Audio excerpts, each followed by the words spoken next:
Hey guys, this is kaLex and I'm going to review the SHFiguarts Zinogre. In my last video, the unboxing, I mispronounced the name. Instead of Zinogre, I said Zinogre. Sorry that I butchered that name. But thank you for the guy who commented in that previous video and also explained the Ring of Death.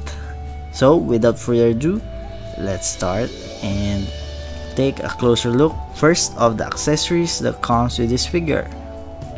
First is this claws, which really huge claws like the arms of the Zinogre or the Jinuga, if I may say that.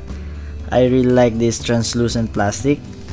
They captured the kind of thunder effect of that monster, and the claws are articulated as well and has also that translucent green plastic.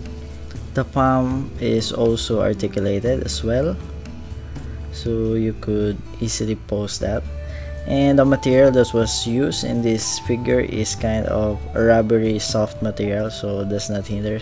Still, these plastic claws are very sharp. The same with the other claw and with the indicator that it is a right side of the hand.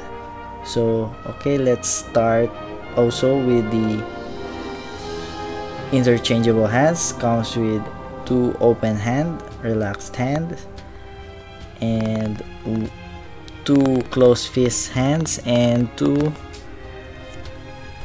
weapon holding hands. So also it has this ponytail, and also it is articulated. It is well detailed and painted.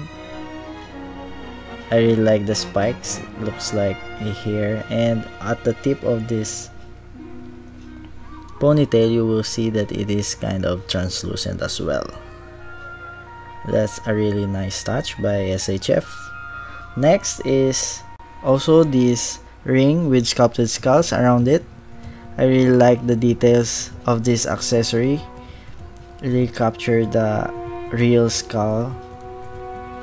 So as mentioned earlier, the guy who commented in my previous video explained that this is based from the variation of the Mitsutomo, if I pronounce it correctly, behind the Rajing, the god of thunder in Japanese folklore. So yeah, this skull is spot on. More on this accessory, that this is well articulated, and you could attach this at the back of the figure looking like a ribbon, which is the same with the Japanese samurai. Then there's a hole at the back of the figure, and you just insert the peg of this ring, and that's it. You will now have a ribbon like kind of samurai looking accessory at the back of this figure, which is very cool. I also like this accessory because the joints or the hinge are well hidden. At first I didn't know that this accessory is articulated until I read the instructions.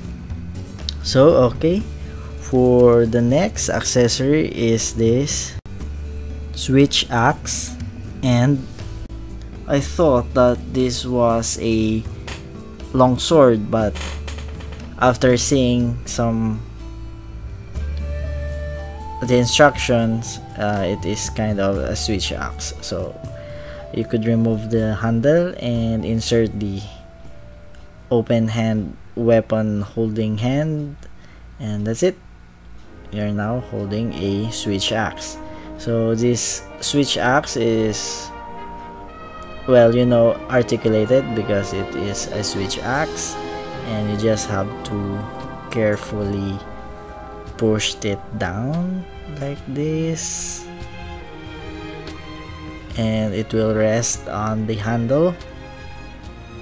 My tip here is just be careful in sliding the blade up because it's kind of stiff. You might break it, so just a tip on that. And now it looks like a weapon by the Grim Reaper, so pretty cool weapon. So my only complaint is that when you insert the hand through the handle, it's kind of loose, so I prefer it holding it in this large area of the sword, and because this hand is kind of soft rubber material, so there's no problem about it. The only complaint here is the figure cannot support the heavy weapon, but still it's just a minor complaint. So let's go with the back of the figure, where you will attach this ponytail, and you will see a hole at the back.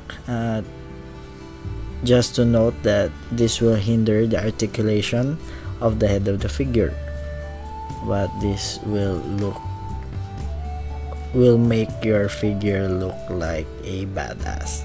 So you will see that his left hand, you could remove the spikes and replace it with this large claw-like spikes also, and this will make your figure also more buffed. Like, looks like that this armor is in the awakening mode, but the right hand is kind of loose. Next is we look at the details of this figure. As you can see, there's a translucent green part of the face, and you could remove it to reveal the inner face of this figure. It looks like a goat to me, but still pretty scary face. Next is at the back. Really like the glossy blue-green paint. The chest, you could remove this fur like, and it will reveal the more details, the kind of ribs details, and at the torso, the scale type, the skirt, behind the skirt, you will see also a lot of details. Really nice job by SHFiguarts. The attention to details of this figure is astonishing. The paint details, the panel lines, I really love that, and in my opinion, this is the best Monster Hunter figure to date. Also, now let's go on the articulation. Can look up and down and sideways, not that much. This hair at the side of his head is also articulated, and you will see it's kind of translucent also, and the shoulder pads has a separate hinge or joints, and has a butterfly shoulder joints, which could give you more poseable options, and double jointed elbows, but can't go that far. The hands can rotate from side to side. Also, the articulation of the torso can go back that much and cannot go that much at the front, but can go at the side pretty well. The side skirts has a separate joints that will give you more articulation area, and has a double jointed knees. It has the same joints at the other SHFiguarts, has a thigh swivel, and also the bicep has a swivel also. This is the most disappointing part, is the foot of this figure. It has no ankle pivot, can only go that up and down and rotate with no toe articulation. Next, we're going to look at the base that comes with the figure. I really like that they included a base, and you will see the peg hole at the left foot of the figure where you will attach it on top of the base. So for the scale comparison, this is my Jinuga or Zinogre Revoltech figure, which is in a smaller side of the scale, and this is my Lagay Cruz Sentinel version, which kind of still in a larger side of the figure. And this is my Armored Girls Project by Kotobukiya, which is in a smaller side because she's a female, the Gormagala armor. And this is the Glavinius armor by Revoltech, which I recently reviewed also. In a few minutes, or in the latter part of this video, I'm going to show you also pictures, or some of the pictures that I took to showcase how great this figure is. And to repeat it, this is by far my favorite Monster Hunter figure, and as a huge Monster Hunter fan, this figure is a must in your collections. So again guys, this is kaLex, Knowing the Unknown. I hope you like this video. Thank you.